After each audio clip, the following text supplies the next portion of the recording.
BMW S1000R Best Motorcycle Review, Twin-spar aluminium frame and double-sided swingarm.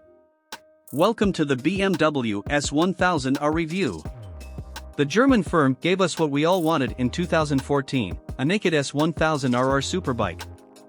Bear in mind that, at the time, they had just ripped up the superbike rulebook with the RR and was still reigning supreme. So the thought of stripping the fairing off it and fitting straight bars was the ultimate temptation for speed-crazed road riders. And it didn't disappoint. Although BMW moved a chunk of the RR's explosive power into the mid-range, the S1000R still went like a superbike and handled like one, too. Not only that, in true BMW style, it was easy to live with, was comfortable, and if you ticked all the options boxes, you could have everything from electronic rider aids, semi-active suspension, heated grips and cruise control. Over the years it's faced stiff competition from the KTM 1290 Super Duke R, Yamaha MT-10, Aprilia Tuono V4 1100 and now Ducati's Street Fighter V4. It slowly slipped down the order, even after its 2017 update, and by comparison its inline-four motor lacks a bit of character with slightly wooden suspension and brakes.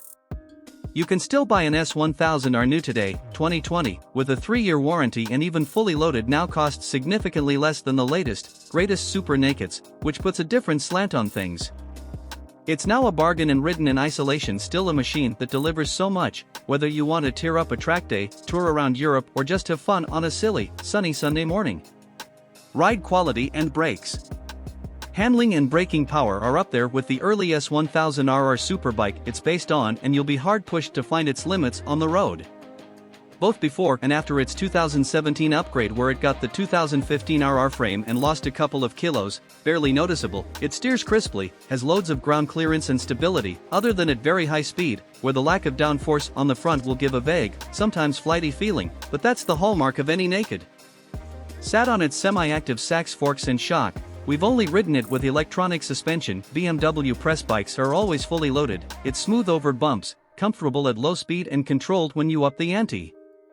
Pegs are rear set and the seat gets uncomfortable after prolonged riding, but generally the upright riding position is spacious, will let you enjoy superbike performance and handle big miles with few aches or pains. Wind protection is limited, but that's easy rectified by an accessory or aftermarket screen. In its day the S1000R was a super naked class leader, but now the chassis lacks a little refinement compared with the best of its rivals, especially the bikes we've ridden with less than impressive original equipment tires. Fitting the latest sports tires will make a huge difference to ride quality, grip and confidence. Engine. Starting life as the inline 4-cylinder 999 cubic centimeters 2010 S1000RR engine, the R is tuned for more mid-range oomph with a different cylinder head, redesigned ports, cam profiles, mapping, ignition coils and camshaft sensors.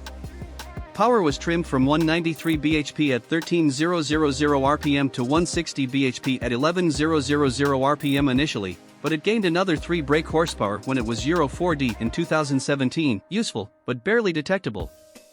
Its peak torque of 83 ft-lb was the same as the RR's, but 500 rpm lower and remained the same after its 2017 update. MCN actually made its own S1000R in 2013, a year before the R's launch, by taking the fairing off an S1000RR to see what it would be like. It was raw, angry, aggressive and wheelied so much it was pretty much unrideable, so while the R doesn't have the superbike's headline power figures, it's so much more usable. It still has the muscle to wheelie off the throttle in third gear and will go faster than your neck muscles will stand for any length of time. But for normal riding the motor is nice and grunty, the throttle is smooth and its electronics, both before and after its update work well, aren't overly intrusive and can be easily adjusted on the move via the switchgear buttons. Reliability and build quality. There are no major issues to worry about. We ran an S1000R on our long-term test fleet over the summer of 2014, grinding out over 10,000 miles of commuting, European touring, and track days with no problems along the way, apart from a new clutch switch fitted to cure a stalling problem and the side stand mountings, which stripped their threads. The standard exhaust gets grubby very quickly, even with regular cleaning, and some look like they're built to a price, which they no doubt are. Our reader reviews in Facebook #Ride5000miles member feedback is generally positive and many have racked up big touring and commuting mileage. But there are some things to look out for. The clutch lever doesn't have a span adjuster, a problem for small hands. There can be excessive engine noise and some owners have had problems with cam chain adjusters and even broken valves. Value versus rivals. There are plenty of bargains to be had on early models and even brand new. A fully loaded S1000R is much cheaper than its similarly spec'd European competition, which make it a lot of fiery super naked for the money. But BMW servicing isn't the cheapest and insurance will be on par with a superbike. Its main competition comes in the form of the KTM 1290 Super Duke R, Yamaha MT10, Aprilia Tuono V4 1100 and now Ducati's Street Fighter V4. Equipment.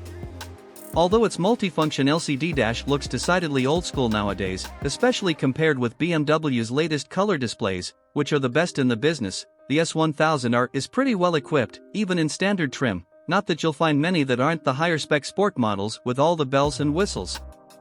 The base bike has 2 rider modes, stability control, ABS, fully adjustable suspension and Brembos.